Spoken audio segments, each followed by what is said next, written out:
was it necessary that Esau be a part of the equation? Why could not Yitzhak and Rivka just had Yaakov and been done with it?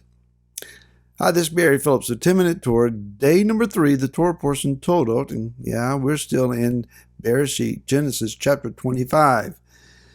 Let's go back and read again, beginning at verse number 25.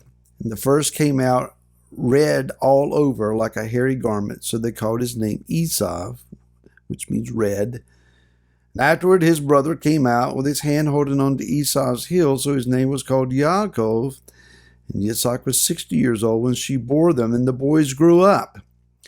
And Esau became a man knowing how to hunt, a man of the field, while Yaakov was a complete man dwelling in tents.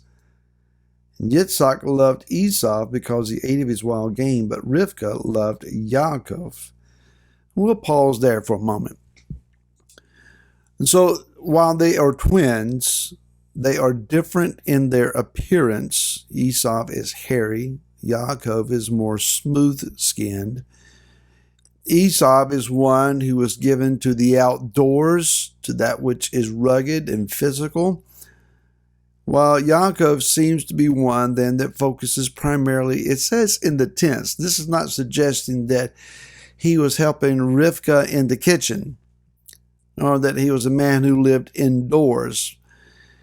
The idea is tents of study, a yeshiva. It is rabbinically suggested that he studied with Shem, the son of Noach, who was still alive at the time, and also Eber. And so it would be that Yaakov was a studious man, a man given to understanding the intellect, and also a man of flocks and herds, a man who was a shepherd, a pastoral man. Let's call it that. And so we understand then that these two are greatly different. There's a key verse that is found in 1 Corinthians chapter number 15, and it says in verse 45, "And so it has been written, the first man, Adam, became a living being. The last man, Adam, is a life-giving spirit. The spiritual, however, was not first, but the natural, and afterward the spirit. The first man was of the earth, earthly, and the second man as a master or the master from heaven." And so the principle here is that the natural precedes the spiritual. The spiritual is the greater reality overall, but it is preceded by evidence or evidentially by that which takes place in the natural. And so this first son that is born, Esau, is the physical son. He is the man of the field. He is the man who traps game. He is a trapper, but he's not only a trapper of game, he is a man who traps with his words. And so we also see then that the more spiritual of the two is born secondly. Much is to be made of the idea that Yaakov was holding on to Esau's heel. That is, as if he was trying to pull him back into the womb so that he could be born first. I had a wise teacher a number of years ago to suggest something I had not considered, and that is that Esau's heel was trying to crush Yaakov's head. And Yaakov had a hold of his heel, protecting himself. That is, that the physical wants to dominate the spiritual. Now remember that these two were wrestling in the womb as to which one would have predominance. So why is Esau necessary? Because he speaks to the human nature of every one of us, that there is a physical inclination that is very easily led aside into that which is sinful and evil. And then there is a spiritual inclination that desires things that are filled with light and discerns righteousness. Which one wins? There is a struggle in the womb of our soul, if you will, as to which one will gain predominance and preeminence. And so the idea here is that Esau represents that part of us that must be overcome. Now, I find it interesting that it says, as the boys grew up, Esau became a man knowing how to hunt. And that Yaakov, he says, is cooking a stew. That's where we kind of get the idea that he's a kitchen helper. That's not exactly right. Let's consider this idea. Abraham died at 175. He was 100 years old when Yitzhak was born. Yitzhak was 60 when these two boys, Esau and Yaakov, were born. That means that Abraham was 160 years of age at their birth.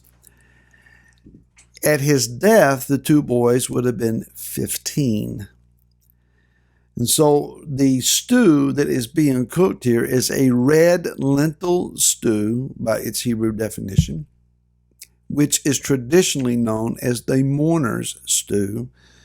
Is it that Yaakov is cooking this mourner's stew at the age of 15 because Grandpa Abraham has just died?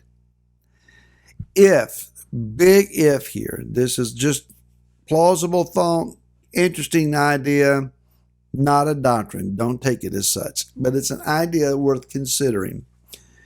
If, again, capital letters I and F, if this is true, Esau is not concerned about the passing down of covenant and its ramifications and importance. He's thinking about the physical nature. The literal reading is that he comes to Yaakov and says, pour some of that red stuff down my throat. I'm starving to death. And so the regard of him, the focus of him is his stomach. In the book of Philippians, chapter number 3, it says, verse 18, for many of whom I have often told you, and now say to you even weeping, walk as enemies of the stake of Messiah.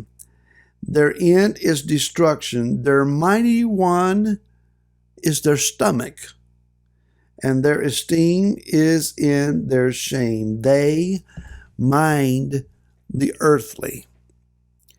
There is a drawing, yearning, compelling of the even of this dark world to get us to focus on that which is earthly and not spiritual. Considering Yeshua, in Luke chapter number 4, we read about his temptation in the wilderness and a very hungered, weakened physical state where he had been fasting in a wilderness, desert-like setting for 40 days.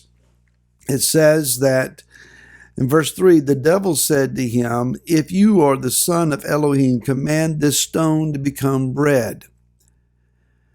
You know, Adam traded the spiritual for the physical because of food. Esau traded what was his by virtue of birthright, a spiritual place of prominence, for food. Yaakov answered him, I'll give you the red stew, but sell me your birthright. Birthright, smirthright, I don't care. Give me this food. What's it going to do me if I'm dead? Esau failed to understand the validity of his place because of his birthright. It meant nothing to him. Those that are driven by earthly inclinations, the spiritual means nothing to them. Yeshua was tempted initially about food, and this last Adam resisted where the first one failed. It says in verse 5 that Hasatan took him up to a high place and said, cast yourself down. Or rather, I will give you all the reins that you see. I'm getting ahead of myself here. He says that it has been given to me, I can give it to whoever I want. Yeshua refused to do what Yah called him to do, an earthly way. The third attempt was cast yourself down from the pinnacle of the temple. Get glory and acclaim for yourself. Yeshua said, no, I'm not doing it your way. He understood the validity of the spiritual over the physical. That is what we must do today. Walk spiritually, not physically. And we'll see you again tomorrow. Till then, shalom.